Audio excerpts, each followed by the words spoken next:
Hello student, आज हम सीखेंगे टैली में किस तरीका से बैंक से रिलेटेड वर्क करते हैं। जैसे किसी भी बैंक में बैलेंस को डिपॉजिट करना या फिर बैंक से कैश को निकासी करना या एक बैंक से दूसरे बैंक में बैलेंस को ट्रांसफर करना।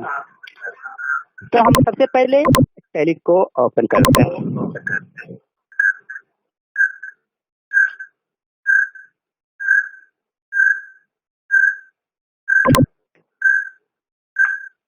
टैली को ओपन करने के बाद हम एक कंपनी को बनाते हैं, जैसा कि हमने कल कंपनी को बनाने के लिए सीखा। यहाँ सभी एड्रेस वगैरह सभी कुछ डालेंगे, लेकिन हम यहाँ पे ब्लैंक रहने देते हैं और इंटर बटन दबाते हुए डाटा को एक्सेप्ट कराते हैं। हमारा कंपनी बन चुका है।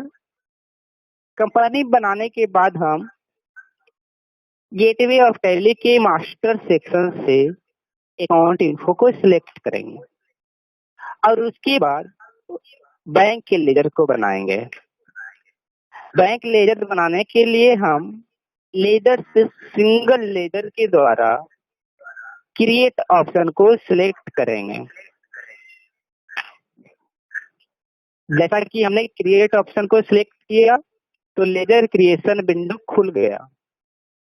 लेजर क्रिएशन विंडो खुलने के बाद हम बैंक लेजर नेम को डालेंगे, जैसे कि हम डालते हैं SBI बैंक। उसके बाद इंटर बटन दबाएंगे और अंडर में बैंक अकाउंट को सिलेक्ट करेंगे।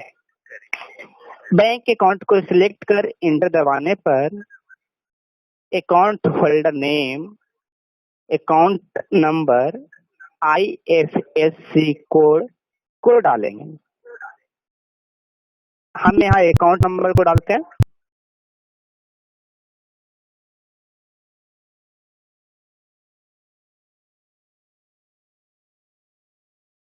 अकाउंट नंबर में हमने अकाउंट नंबर को डाल दिया। IFSC कोड में IFSC कोड डालेंगे। IFSC कोड 11 डिजिट का होता। उसके बाद हम ब्रांच को डालेंगे।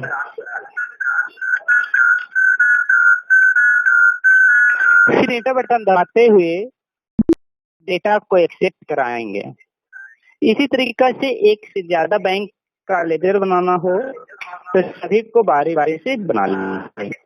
जैसा कि हमने दूसरा बैंक के लेजर को डाला है, दूसरा बैंक एक्सिस बैंक डालें। नेम में एक्सिस बैंक, अंडर में बैंक अकाउंट को सिलेक्ट करेंगे, फिर से अकाउंट नंबर को डालेंगे।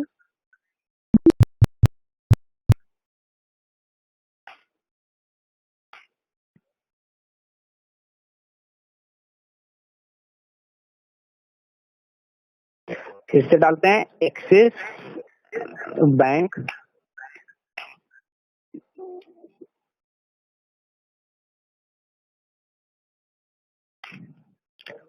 IFSC को डालेंगे।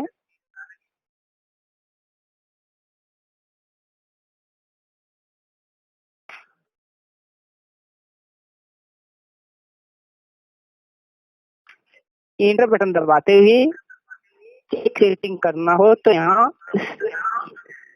सेट एक प्रिंटिंग सेट टिक बुक यस करेंगे।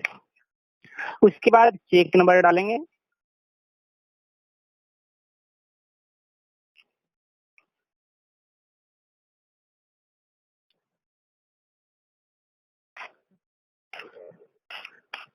फिर इंटर बटन दबाते हुए डाटा को एक्सेप्ट कराएंगे तो लेजर बन जाएगा।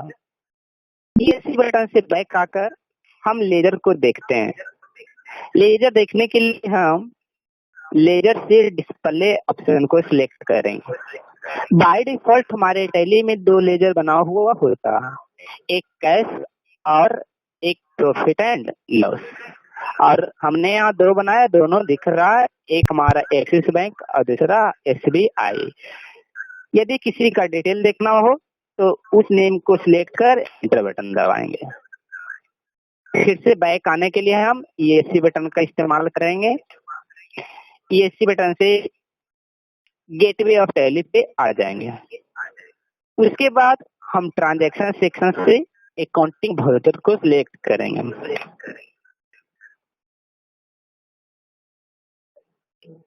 जैसा कि हमने अकाउंटिंग वाउचर को सिलेक्ट किया, अब बैंक से रिलेटेड ट्रांजैक्शन करने के लिए हम वर्टिकल बटन बार से कंट्रोल या F4 बटन को दबाएंगे।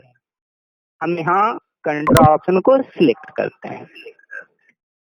कंट्रोल ऑप्शन को सिलेक्ट करने के बाद अकाउंट में डेबिट बैंक नेम या डेबिट अकाउंट को डालेंगे। जैसा कि हमें बैंक में पैसा जमा करना हो तो हम अकाउंट में जाएंगे और बैंक नेम को सिलेक्ट कर लेंगे।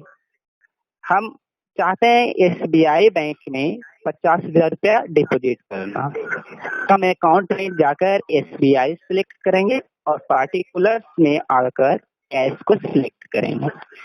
उसके बाद अमाउंट को डालेंगे। फॉर एग्जाम्पल हम 50,000 डालते हैं। फिर एंटर बटन दबाते हुए अमाउंट को डिनोमिनेशन करेंगे।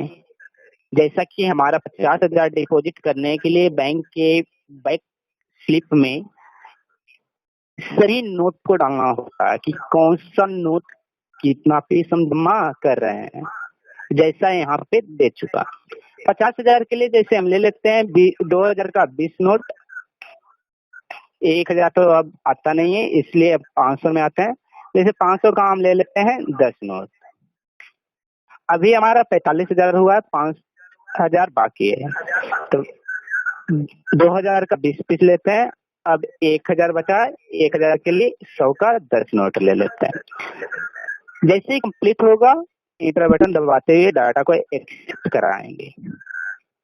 हमारा कैश 50,000 SBI बैंक में डिपॉजिट हो गया। यदि हमें अब बैंक से अमाउंट को निकालना हो तो हम किस तरह से निकालेंगे? तो फिर से सेम प्रोसेस लेंगे। ट्रांजैक्शन से अकाउंटिंग बॉक्स चलेंगे, उसके बाद कंट्रा सिलेक्ट करेंगे। कंट्रा भी सिलेक्ट है। इस बार अकाउंट में कैश को डालेंगे क्योंकि डेबिट क्या करना है, कैश, इसलिए कैश को अकाउंट में डालेंगे।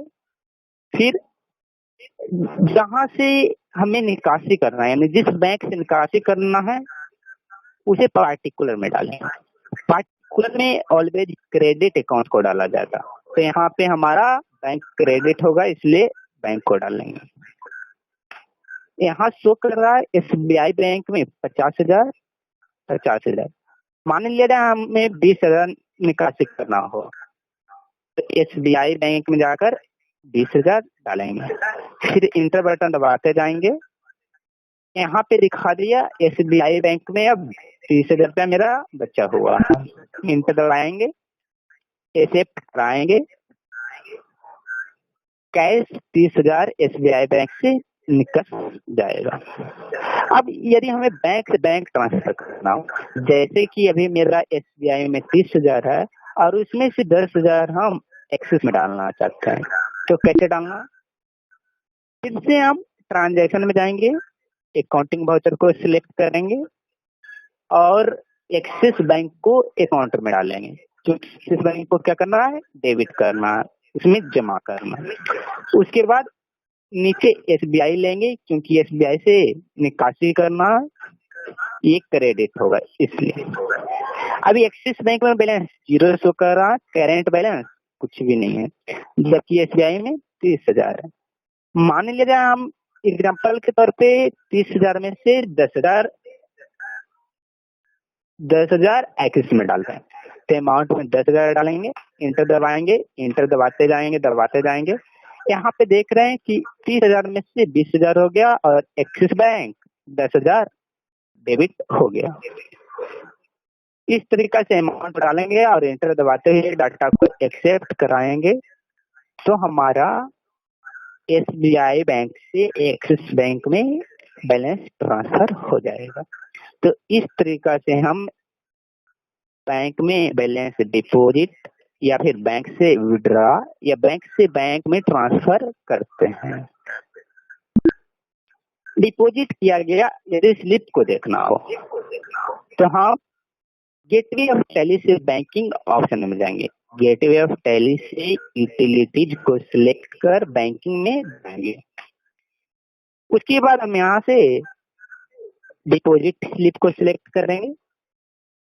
कैश डिपॉजिट में आएंगे क्योंकि हमने यहाँ कैश मार्क किया। अब जिसमें देखना उस अकाउंट को सिलेक्ट करेंगे और इंटर बटन दबाएंगे। यहाँ पे डेट साथ ही साथ अमाउंट शो कर रहा है। तो इस प्रकार से हम टैली में बैंक के अंदर अमाउंट को डिपॉजिट या फिर बैंक से अमाउंट को विड्रॉ करते हैं।